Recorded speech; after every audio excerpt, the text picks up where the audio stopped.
Hello students, for class 9th, our chapter is what is democracy and why democracy. First of all, we understand the word democracy. Democracy क्या है, लोकतंत्र क्या है? अगर हम इसको एक सिंपल डेफिनेशन इसकी कहें तो democracy is the rule of the people, for the people and by the people. The word democracy come from the Greek word democratica. ये शब्द है जो ग्रीक भाषा के डेमोक्रेटिका से लिया गया है. In Greek demos means the people and kratia means rule. So democracy is the rule by the people. तो याद रहेगी आपको definition. Democracy is the rule of the people, for the people and by the people. Democracy is a form of the government in which the representative who forms the government by elected are elected by the peoples. यानी democracy में जो सरकार बनाई जाती है उसमें जो government के रिप्रेजेंटेटिव होते हैं वो लोगों के द्वारा चुने जाते हैं. तो आई थिंक आपको डेमोक्रेसी की डेफिनेशन समझ में आ गई होगी. अब है फीचर्स ऑफ द डेमोक्रेसी, यानी लोकतंत्र के क्या फीचर्स हैं या क्या इसके लक्षण हैं. फीचर्स का मतलब लक्षण. सबसे पहला डेमोक्रेसी के लिए जो जरूरी चीज़ है वो है major decisions are elected leader. Major decisions by elected leaders, यानी जो भी डिसीजंस लिए जाते हैं वो इलेक्टेड पर्सन्स के द्वारा लिए जाते हैं जिनको हम चुन के भेजते हैं किसमें, पार्लियामेंट में. वो लोग जो है मिलके हमारे हित के लिए या हमारे फ़ायदे के लिए, हमारे बेनिफिट्स के लिए जो है हमारी सुविधाओं को देखते हुए लॉज बनाते हैं. और जो है उनका लॉ बनाने का जो काम है वो हमारी कौन करता है, संसद करती है. यानी पार्लियामेंट जो है वो ये काम करती है.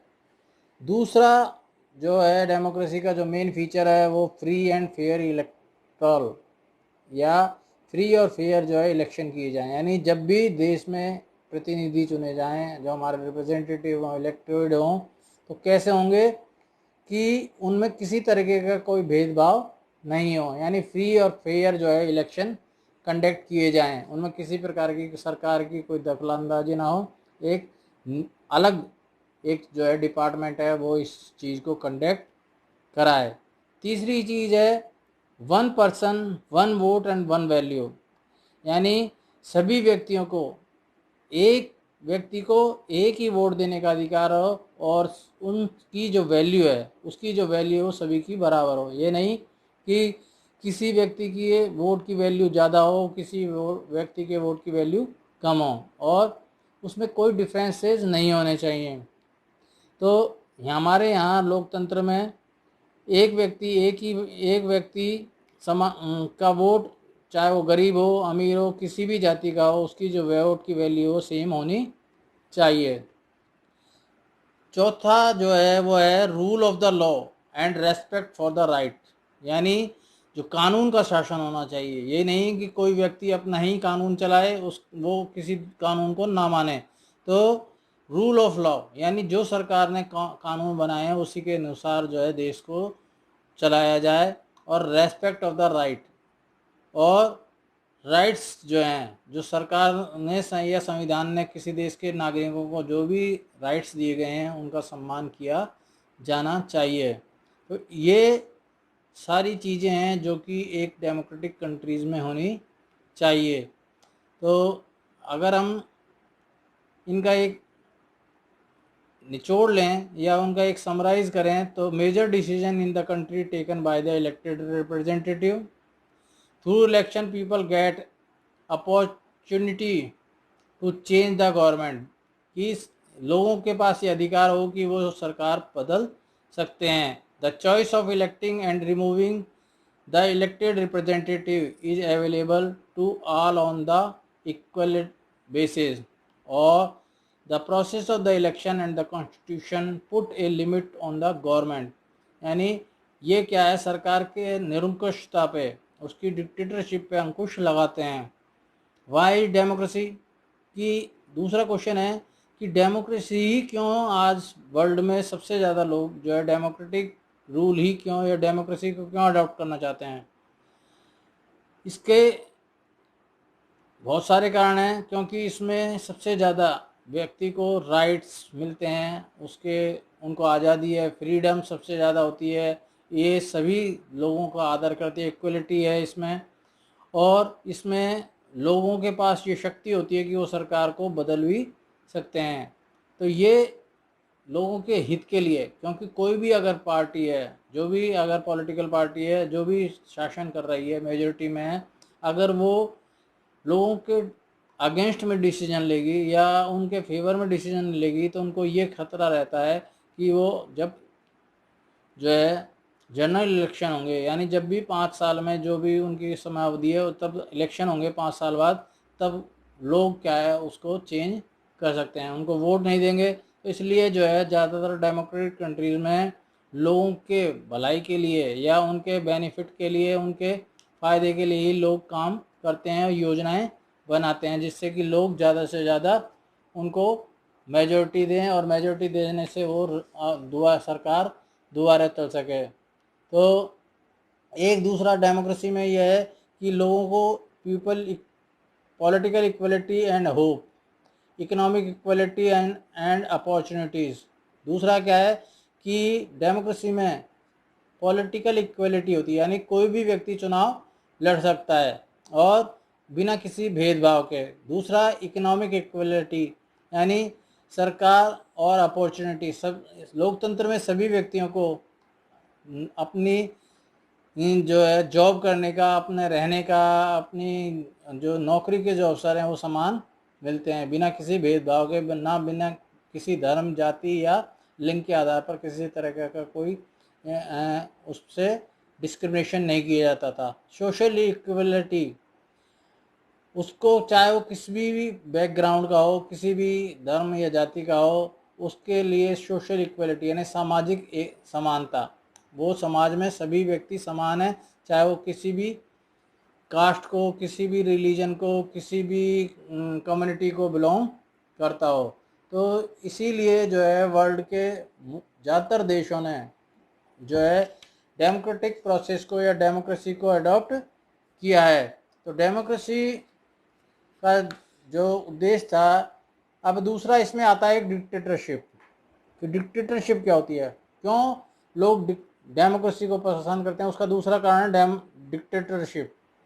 डिक्टेटरशिप में क्या है कि जो भी निर्णय लिए जाते हैं वो एक व्यक्ति के द्वारा लिए जाते हैं और उसमें वो जैसा चाहता है वैसा ही वो करता है और लोगों की उसमें कोई भागीदारी नहीं होती। There is no participation of the peoples.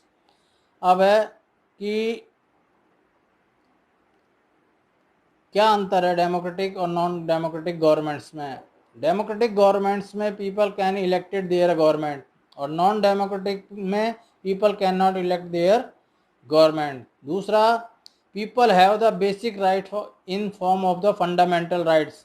Democratic countries में लोगों के पास फंडामेंटल राइट्स होते हैं, बेसिक जो राइट हैं, लेकिन नॉन डेमोक्रेटिक गवर्नमेंट में लोगों के पास इस तरीके के कोई बेसिक राइट्स नहीं होते। तीसरी चीज़ है कि जो डेमोक्रेटिक गवर्नमेंट हैं उनमें फ्री एंड फेयर इलेक्शन होते हैं और टाइमली इलेक्शन होते हैं, जिससे कि व्यक्ति के पास सरकार को हटने का और लोगों को उसको बदलने का भी चांस होता है।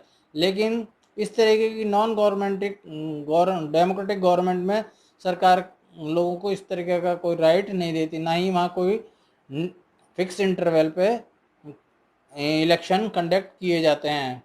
तो ये सारी चीज़ें हैं जो हेल्प करती हैं किसमें, लोगों को इस चीज़ को जानने के लिए कि वो जो है डेमोक्रेटिक कंट्रीज़ को इन्होंने सबसे ज़्यादा अडॉप्ट किया है। यही कारण है कि सभी जो कंट्रीज़ हैं वो वर्ल्ड की वो डेमोक्रेटिक सिस्टम में बिलीव कर रही हैं। और डिक्टेटरशिप में क्या है, all the power in the hands of the single individual और the small group of the individual and the dictator is not answerable to anybody। Dictatorship में सारी जो पावरें होती हैं वो एक व्यक्ति के हाथों में या कुछ लोगों के हाथों में होती है और वो जनता के प्रति जवाबदेही ना नहीं होता। इसलिए जो है डिक्टेटरशिप, भाई वर्ल्ड में हमारे यहाँ डेमोक्रेसी है, डिक्टेटरशिप है, ये दो तरीके की व्यवस्थाएं मेनली हैं। और मोनार्ची है। मोनार्ची मतलब है राजतंत्र। राजतंत्र में मतलब क्या है कि जो देश का जो हेड है वो क्या होता है, सुप्रीम है, वो राजा या रानी होता है ना। उसमें किसी दूसरे व्यक्ति को जो है ये नहीं होता, एक ही परिवार के लोग हैं, वो हेरिडिटिकल यानी वंशानुगत एक पीढ़ी से दूसरे पीढ़ी वही राजा बनता चला जाएगा, वही हेड ऑफ द नेशन। जैसे इंग्लैंड में है, जापान में है, बहुत सारे ऐसे देश हैं जहाँ पे जो है राजतंत्र है, मतलब वहाँ राजाओं का शासन होता था, राजाओं की मर्जी से ही उनके ही कानून चलते थे और किसी तरीके की कोई व्यवस्था नहीं होती थी। तो इसीलिए लोगों ने तीनों व्यवस्थाओं में देखा तो सबसे जो उनको बेटर जो लगी और जिसमें सभी को इक्वल राइट्स मिली वो थी डेमोक्रेसी। इसीलिए लोगों ने सबसे ज़्यादा डेमोक्रेसी को अडॉप्ट किया है। और वर्ल्ड के जितने भी फ्रीडम जिनको भी अभी नई न्यूली जो फ्रीडम मिली है उन्होंने इस सिस्टम को अडॉप्ट किया है। तो ये चैप्टर आज हमारा कंप्लीट होता है और आगे हम कल नया चैप्टर लेके आपके सामने उपस्थित होंगे।